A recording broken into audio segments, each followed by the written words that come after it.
the current situation certainly has quietened down considerably from earlier. Obviously, those massive crowds. Many of those who've turned up for the first time, it seemed to voice their support following the release of the Google executive Wael Ghonim yesterday. Have gone home now, but there was a great sense of sort of renewed inertia in the square earlier, and certainly it still is there among those sort of camping out after today's events.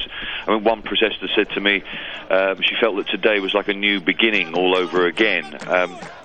So, yes, it was staunch and I think sort of buoyed, if you like, by today's events. We're also hearing reports of, it's difficult to confirm numbers, but certainly groups of protesters now gathering in and around the Parliament building, setting up tents and sleeping out there. So again, a sort of indication of no matter what the government is doing, they're obviously standing by their demands and refusing to go.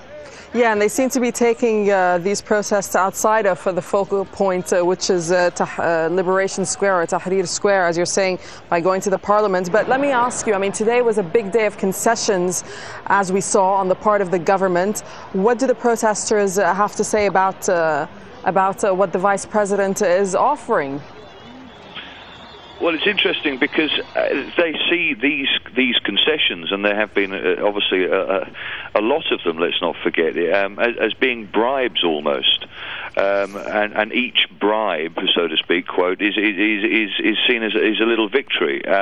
Yes, more concessions today from Suleiman, these independent committees looking at constitutional legislative reform. But let's not forget as well that Mubarak has agreed that he's going to step down. His son has resigned from the party as well. So there are these huge, great changes that were made that 3 weeks ago I think many here would never believe could happen.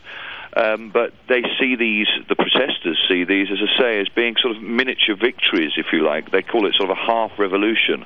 And for every step the government makes, certainly up until now, they've almost sort of up the ante. I mean, if today is anything to go by, then you know, it means nothing to them. They're sticking to their guns and are not going to move on from them.